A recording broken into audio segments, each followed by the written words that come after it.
A rock the size of half a mile just proved that everything we thought we understood about how our solar system works might be wrong. Not a little wrong, fundamentally wrong. And the craziest part? NASA didn't even plan to find it. They were just running a test.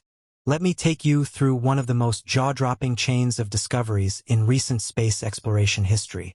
Discoveries that started with a warm-up flyby that nobody was supposed to care about and ended with scientists completely rewriting the rules of asteroid science.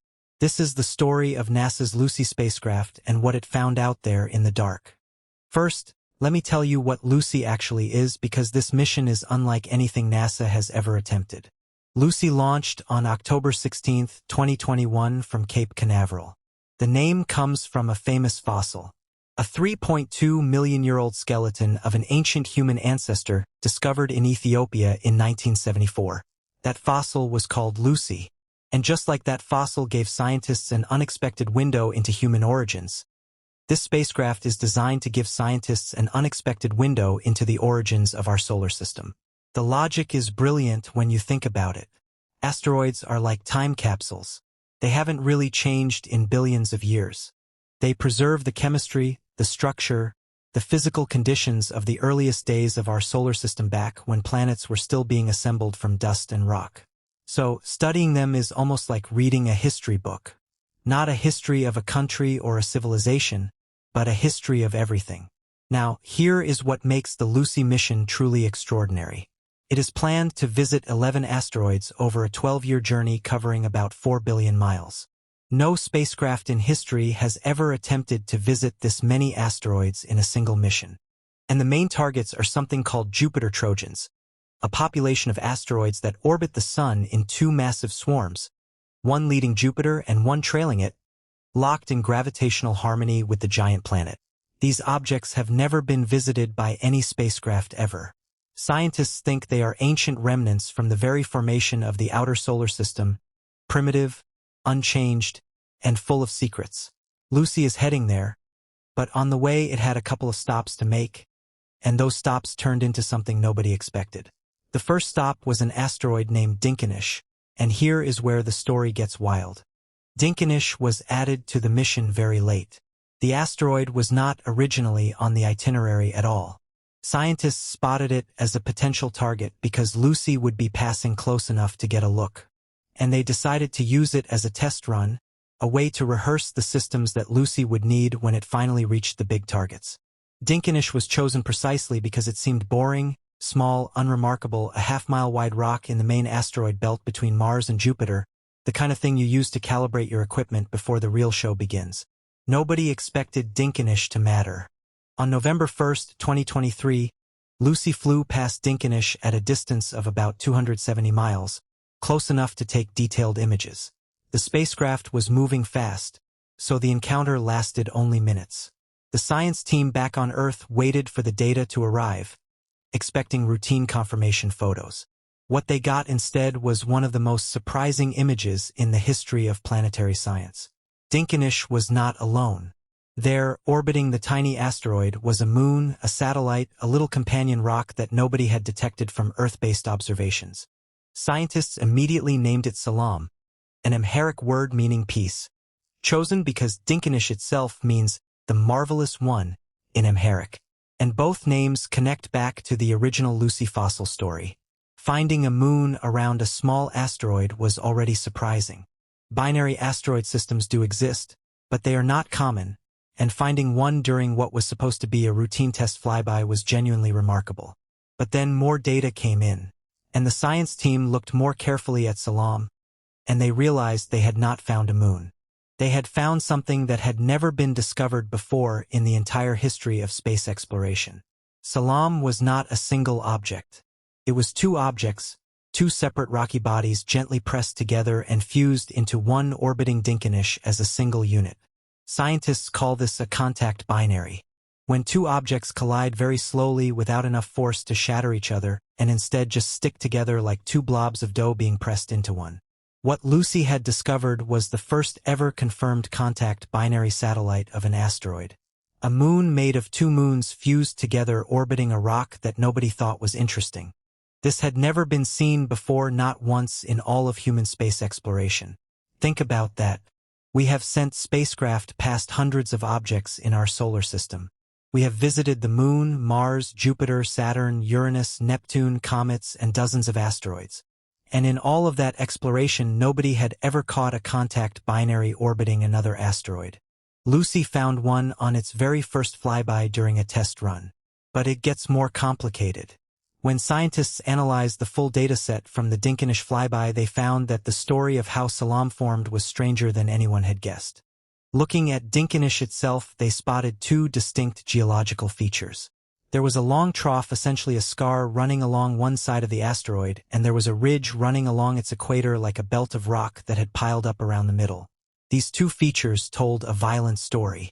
Scientists worked out that at some point in the past something caused Dinkinish to spin too fast. The leading theory involves a process called YORP, which stands for Yarkovsky-O'Keefe-Rzewski-Paddock. It is a subtle but relentless effect where sunlight hits an asteroid unevenly and gradually changes its rotation rate over thousands or millions of years, like a slow, invisible hand spinning atop. When Dinkinish spun too fast, about a quarter of its mass suddenly broke away. That breaking created the trough. The loose debris flew outward, some of it fell back and formed the ridge, and some of it drifted into orbit, where over time it gathered and settled into two separate bodies that eventually drifted close enough to fuse into Salam. An entire miniature solar system born from one asteroid shaking itself apart. The paper describing all of this was published in the journal Nature in May 2024, and it immediately attracted enormous attention from the planetary science community. Researchers at institutions including the University of Maryland, the Southwest Research Institute, Johns Hopkins APL, and NASA Goddard contributed to the findings. The conclusion was clear. Even the smallest, most seemingly boring asteroids in our solar system can have histories of extraordinary complexity. And Lucy had proven it on what was essentially a practice run. Then came the second flyby, and this one, if you can believe it, was even more bizarre. The asteroid is named Donald Johanson. It was named after the paleoanthropologist Donald Johanson, the scientist who helped discover and study the original Lucy fossil in Ethiopia. The naming makes a beautiful kind of sense. The spacecraft named after the fossil is visiting an asteroid named after the man who found the fossil. But what Lucy discovered at Donald Johanson in April 2025 was nothing that anyone, not Donald Johanson, not NASA scientists, not anyone could have predicted. On April 20th, 2025, Easter Sunday, Lucy swept within 960 kilometers, roughly 600 miles, of Donald Johanson at a speed of roughly 30,000 miles per hour. The spacecraft was traveling so fast and the encounter window was so brief that Lucy's instruments had to automatically shut down 40 seconds before closest approach to protect the cameras from direct sunlight. Even so, it collected images and spectral data of extraordinary quality. What came back to Earth over the next several days rewrote the book on this particular rock. Start with the shape. Before the flyby, scientists knew from Earth-based observations that Donald Johanson had significant brightness variations on a roughly 10-day cycle, which suggested it was elongated and rotating. They expected something lumpy and stretched out. What they were not fully prepared for was the sheer strangeness of the object's geometry. Donald Johanson is a contact binary. Like SOM, it is formed from two separate bodies that collided and fused. But the way these two lobes are connected is unlike anything scientists have seen before. The neck between them, the narrow bridge joining the two halves, is shaped like two ice cream cones placed tip to tip and nest together. NASA literally described it that way in their official announcement. Two nested ice cream cones in space. It stretches roughly 8.8 kilometers long and about 4.4 kilometers wide, making it nearly the length of 100 football fields end to end. The asteroid formed approximately 155 million years ago when a much larger object was destroyed in a catastrophic collision. The two pieces that make up Donald Johanson today slowly drifted back together under their mutual gravity and gently merged. Not a crash, but more like a slow, tender reunion of two fragments from the same shattered parent.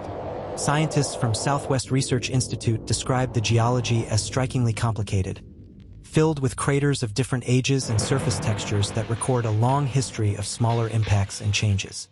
But the shape was just the beginning. The rotation of Donald Johanson is what truly broke the minds of the science team. Before the flyby, Earth-based telescopes had measured the asteroid rotating once every 10.5 days. That is slow by asteroid standards, but perfectly normal. What Lucy's data revealed was that the 10.5-day rotation was only part of the picture. The asteroid was also undergoing a second, completely separate wobble around its long axis, a tumbling motion that repeats every 26.5 days. Taken together, these two motions mean that Donald Johanson does not spin like a ball or a top. It tumbles through space like a football thrown by someone who had absolutely no idea what they were doing. Scientists call this a non-principal axis rotation state, and it means the asteroid is wobbling in a way that is deeply unusual. Most asteroids settle into a single stable spin over time. This one has not. It is caught in a of perpetual physical confusion, rotating on two axes simultaneously in a pattern that existing models had not predicted. This finding was published in the journal Science on June 18, 2026, authored by Dr. Simone Marchi, Deputy Principal Investigator of the Lucy mission, and his team. The paper was clear. 3 major unexpected findings at Donald Johanson. The strange two-axis tumbling rotation. The bizarre ice cream cone neck geometry. And the third finding, and this is the one that genuinely took everyone's breath away when the data came in. The presence of liquid water. Or rather, the evidence of liquid water that once existed there long ago. Lucy carries an infrared spectrometer, and when it pointed that instrument at the surface of Donald Johanson during the flyby, it detected something specific and extraordinary. Iron-rich clay minerals. Now, clay minerals do not form from dry rock. They form when liquid water interacts with rocky material over time. Finding iron-rich clay on an asteroid in the main asteroid belt, an asteroid that formed only 155 million years ago, and is barely half a mile wide, means that at some point in the history of its parent body, there was liquid water present. Not just ice, not just vapor. Liquid water existing inside a rocky asteroid somewhere in the belt between Mars and Jupiter. To understand why this is so significant, you need to think about where Earth's water came from. That is one of the biggest open questions in planetary science. Earth formed in the inner solar system, where temperatures were high enough to bake out volatiles like water. So, how did Earth end up covered in oceans? The leading theory is that water was delivered to early Earth by impacts. Asteroids and comets that carried water from the cooler outer regions of the solar system and smashed into our planet billions of years ago. The composition of Earth's oceans closely matches what scientists expect from certain types of water-bearing asteroids. And now, Lucy has found direct evidence of water chemistry on an asteroid in the main belt. That means water-bearing material was present and active in the asteroid belt, close enough to Earth's neighborhood to have potentially contributed to our oceans. Scientists compared the clay minerals on Donald Johanson to other asteroids. When NASA's OSIRIS-REx mission visited the asteroid Bennu, and when the Japanese Hayabusa 2 mission visited Ryugu, both found clay minerals too. But the clays on Bennu and Ryugu are magnesium-rich, not iron-rich, suggesting those asteroids had liquid water present for much longer, possibly millions of years, while they were still embedded in larger parent bodies. The iron-rich clays on Donald Johanson point to a much shorter water episode, a brief encounter, a flash of liquid water chemistry in the interior of Donald Johanson's parent before that parent was destroyed. And because Donald Johanson itself only formed 155 million years ago, making it far younger than Bennu or Ryugu, which are 1 to 2 billion years old, it may represent a different chapter in the story of how water moved around the early solar system. These differences tell scientists that the parent asteroids of Bennu, Ryugu, and Donald Johanson probably formed in different regions or at different times, and then migrated into the main belt over billions of years. Each one is a chapter in the same book. Now, pause for a moment and realize what Lucy has accomplished. It has made 2 asteroid flybys. Both were supposed to be warm-ups. Both produced discoveries that were, in their respective categories, genuinely the first of their kind in human history. A contact binary satellite, a wobbling double-lobed asteroid with ancient water chemistry. And both of these were just the practice rounds. The opening acts, the real mission, the Jupiter Trojans, has not even started yet. Lucy will reach the Trojan asteroid swarms in 2027, and everything about what those asteroids might look like and what they might contain is still a complete mystery. No spacecraft has ever visited a Jupiter Trojan. Scientists have theoretical models, but models are not the same as reality, as Lucy has already demonstrated twice. The Trojans are believed to be among the most primitive objects in the solar system, darker, more carbon-rich, possibly containing organic molecules that predate the formation of Earth. Some scientists think they may have originated in the outermost regions of the solar system, far beyond Neptune, and were gravitationally captured into Jupiter's orbit during a period of massive solar system restructuring billions of years ago. If that is true, they are essentially messengers from the most distant and ancient parts of our cosmic neighborhood. Lucy will visit at least 6 of them between 2027 and 2033.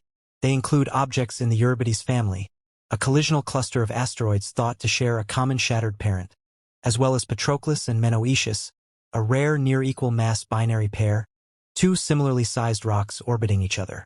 Each target represents something different. Each one carries a different piece of the early solar system story. And given what Lucy has already found on what were supposed to be the unimportant warm-up stops, the scientific community is paying very close attention. The principal investigator of the Lucy mission is Dr. Hal Levison from the Southwest Research Institute in Boulder, Colorado. After the Donald Johanson flyby, he said something worth repeating. He called the warm-up asteroids proving to be quite interesting in their own right. That is the scientific understatement of the decade. These were not supposed to be interesting. They were supposed to be rehearsals. And yet both of them produced discoveries that will be cited in scientific literature for decades. There is something deeper here that is worth sitting with. We live in an era where space exploration is faster, more capable, and more productive than at any previous point in human history. Spacecraft are smaller, instruments are more sensitive, and the computers that process data are more powerful than anything the original space age had access to. And yet, again and again, when we actually go somewhere and look closely, the universe surprises us, not in small ways, in fundamental ways. Things that seemed boring turn out to be fascinating. Objects we assumed were simple turn out to be staggeringly complex. The solar system keeps being stranger than our models. What Lucy found at Dinkinish should not exist. A moon made of 2 moons, born from an asteroid shaking itself apart through sunlight alone. What it found at Donald Johanson should not behave the way it does. A peanut-shaped ice cream cone-necked double-axis wobbling rock carrying the chemical signature of ancient liquid water, formed just 155 million years ago in a belt of debris between 2 planets. Both of these discoveries were made at targets that the mission essentially treated as afterthoughts. And the real targets have not been visited yet. This is why missions like Lucy matter. This is why spending billions of dollars to send a spacecraft on a 12-year, 4-billion-mile journey through the solar system makes sense. Not because we know what we will find, but precisely because we do not. Every time humanity has pointed an instrument at something new and close enough to see clearly, the answer has been more complicated and more interesting than the question we asked. Lucy is pointing at things no instrument has ever reached before in a part of the solar system nobody has ever visited. Looking at objects that have been sitting in the dark and the cold for billions of years, completely unchanged, waiting. And based on what we have already found, based on the double moon that should not exist, the wobbling peanut that defies our models, the ancient water chemistry frozen in iron-rich clay on the surface of a rock born from a catastrophe 155 million years ago, based on all of that, the smart money says that when Lucy reaches the Trojans in 2027, it is going to find something that none of us expected. The mission is already one of the great scientific journeys of the 21st century, and it is barely getting started.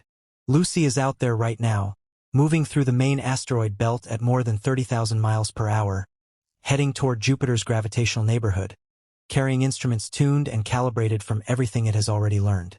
The team at Southwest Research Institute, NASA Goddard, Johns Hopkins APL, and Lockheed Martin are tracking it every day. Every data point that comes back is another piece of the solar system's biography. Every new image is a page from a book that nobody has read before. We know the solar system formed 4.6 billion years ago from a swirling cloud of gas and dust.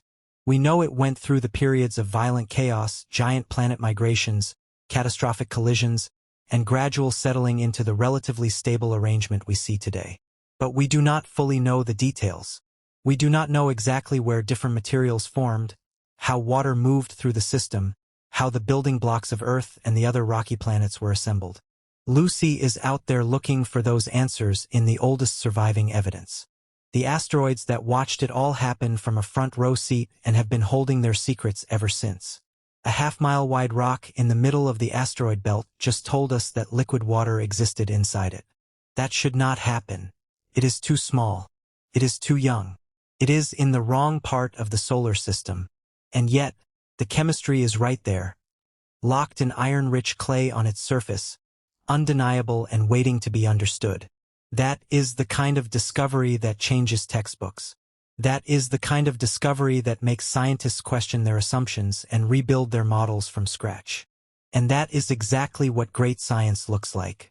Not a confirmation of what we already believed, but a door swinging open onto something we did not expect to find. Lucy is on its way. The Trojans are waiting. And whatever is out there has never been seen by human eyes before. Stay curious, because the universe is stranger than you think. And right now, NASA is driving straight toward the strangest part of it.